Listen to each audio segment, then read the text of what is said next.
আমার ভাই বড় ভাই লজ্জায় ক্যামেরার সামনে আসছে না, তার কারণ সে কি করেছে দেখেন। ভাই ভাই আমার বড় ভাই টাক করেছে, এই জন্য লজ্জায় ক্যামেরার সামনে আসছে না। আর এখানে ছোট্ট একটি ঝামেলা বেঁধে যায়। ঝামেলাটা হচ্ছে একটি ছিনতাইকারী একটি ব্যাগ ছিনতাই করে নিয়ে চলে যাচ্ছিল, তো তৎক্ষণাৎ একটি বড় ভাই হাতে নাতে ধরে।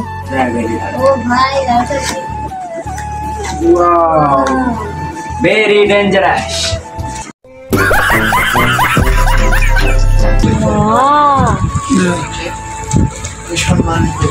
এই রোডে একটা মানুষ বা কোনো কিছু দেখা যাচ্ছে না, শুধু আমি একা।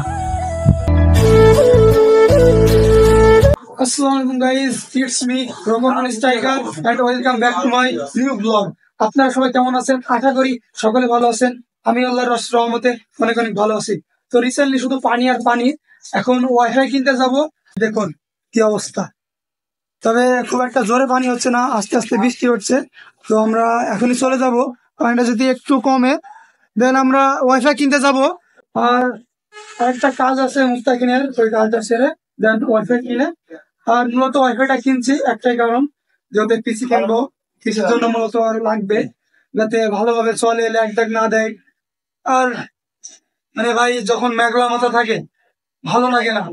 এই সেই দুপুর থেকে একভাবে বৃষ্টি লেগে আছে, থামার কোনো নাম নেই। আর দেখুন ওয়াইফাই কিনতে যাব আর এই অবস্থা, সবাই দাঁড়িয়ে আছে শুধু পানিটা ছাড়ার জন্য। পানিটা ছাড়বে দেন ওয়াইফাই কিনতে চলে যাবো। যাই ভাবছিলাম বৃষ্টি কমবে, বাট লাভলু ভাই আসার পর থেকে বৃষ্টি আরো তেজ গতিতে বাড়তেই থাকছে, থামার কোনো নাম নেই। আর মানুষজন দেখুন অটোতেও যেতে পারছে না, আর আমরা ওয়াইফাই কিনতে যেতে পারবো এই অবস্থায়। দেখি আজকে ওয়াইফাই কিনা হয়েছে, পানি কদ্দুর কি কমে। আর গাইস আমার ভাই বড় ভাই লজ্জায় ক্যামেরার সামনে আসছে না, তার কারণ সে কি করেছে দেখেন। ভাই ভাই আমার বড় ভাই টাক করেছে, এই জন্য লজ্জায় ক্যামেরার সামনে আসছে না। ভাই কিছু বলেন ভাই, অডিয়েন্সের উদ্দেশ্যে কিছু বলেন বড় ভাই। বলেন সাবস্ক্রাইব করে দে, বলেন আপনি বুঝলি করবে। গাইস লজ্জা করতেছে কারণ সে টাক করেছে এই জন্য। সো গাইস কথা ছিল ওয়াইফাই কিনতে যাওয়া, বাট একটু ইমার্জেন্সি কাজ পড়ে গেছিলো, এজন্য দারিয়াপুর গেছিলাম আমরা, তাও প্রায় 6টার দিকে। আর বাড়ি আসতে আসতে 10টা বেজে গিয়েছে। তো আসলে অনেক সকাল সকালে কিনতে যেতাম, বাট হলো না কাজের জন্য। আর এখনই কিনতে যাব, যত যাই হয়ে যাক, রাতেই কেনার লাগবে, রাত 10টা বাজুক বা 11টা বাজুক, ওয়াইফাই কিনে শুনবো। তো খাওয়া দাওয়া করে নিই, এবং শরীরটা অনেক ক্লান্ত, যেহেতু অনেক দূরে গিয়েছিলাম এবং কাজ করতে করতে প্রায় 3 ঘন্টা লেগে গেছিলো, কাজটা সেরে দেন বাড়ি আসছি। তো স্যারটি খাওয়া দাওয়া করে দেন ওয়াইফাই কিনতে যাব। তো তারপরে চলে আসলাম মেহেরপুর কোর্ট মোড়ে, এবং আমরা ওয়াইফাই খোঁজাখুঁজি করে একটা দোকানও খোলা পেলাম না। তো এই দোকানটাও শুনছি নাই, দেখি আজকে আমাদের ওয়াইফাই কিনা হয় কি। আর এই খোঁজাখুঁজির মাঝখানে ছোট্ট একটি ঝামেলা বেঁধে গেছে। ঝামেলাটা মূলত একটি ছিনতাইকারী মোটরসাইকেলে ব্যাগ ছিল, তো ব্যাগটা নিয়ে পালিয়ে যাচ্ছিল। তো সেই সময় একটি ভাই হাতে নাতে ধরে, তো তাকে ছেড়ে দিয়েছে, তাকে মারধর করেনি। কি আর করবো, ওয়াইফাই তো পেলাম না, তালাটা কিনলাম। তো তারপরে দেখি খোঁজাখুঁজি করি পাই কিনা। তো ফাইনালি গাইজ একটি দোকানে পেয়েছি, জিজ্ঞাসা করলাম ওয়াইফাই নেব, তো বললো আছে, তুমি 1 মিনিট ওয়েট করো, আমি 50 সেকেন্ডের ভিতরে আসতেছি। দেখি আমরা ওয়েট করি, ভাই কতক্ষণ পরে আসে। ফাইনালি গাইজ ওয়াইফাই কিনা ডান, এবং আমরা মেহেরপুর গেটের কাছে আসি। আর এটা হচ্ছে মেহেরপুর গেট আর মেন শহর। আর জাস্ট প্লেসটি দেখুন কত সুন্দর, এবং আমরা সোজাসুজি চলে যাব বাণিজ্য মেলায়।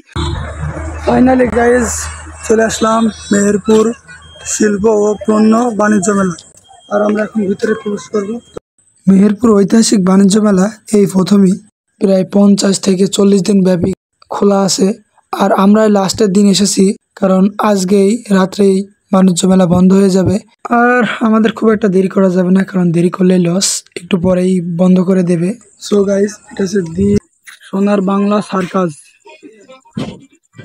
সোরপুর বগুড়া। এখানে বন্ধ, তো এই জন্য ঢুকতে পারলাম না। আসলে আমাদের বাণিজ্য মেলা আসার একটা উদ্দেশ্য ছিল, মূলত আমাদের পিসি কিনা হয়ে গেছে, এর জন্য রুমে ঝাড়বাতি না কি বলে লাইট জ্বলে, তো ওটা কিনবো। আর কেনা হয়ে গেছে, দেন চলে যাব বাসায়। আর কোনো কাজ নেই বাণিজ্য মেলায়।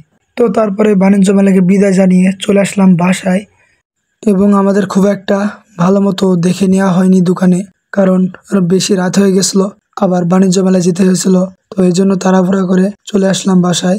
এবং বাসায় এসে রাউটারটা সুন্দরভাবে দেখে নিলাম যে সবকিছু ঠিকঠাক আছে কি। তো সবই দেখলাম ঠিকঠাক আছে।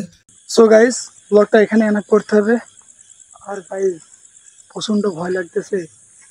আমি এখন আছি জেলখানার পাশে, আর এখন অলমোস্ট রাত 1টা বাজে। ওয়াইফাই কিনতে গিয়ে বাণিজ্য মেলায় ঘুরতে ঘুরতে আসতে প্রায় রাত 1টা বেজে গেছে।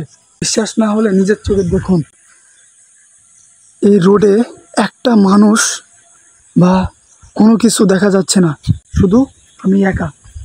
গাইস, বেশিক্ষণ থাকা যাবে না, শুধু আপনাদের জন্য লাস্ট ফিনিশিং দেওয়ার জন্য এখানে এসেছি রিস্ক নিয়ে। আর ব্লগটা এখানে এনাপ করব। নেক্সট ব্লগ প্লে বাটনের আসবে, তো আপনারা বেশি বেশি আমার ব্লগে লাইক, শেয়ার অ্যান্ড সাবস্ক্রাইব করুন চ্যানেলটি, যাতে নেক্সট ব্লগ প্লে বাটনে আসে।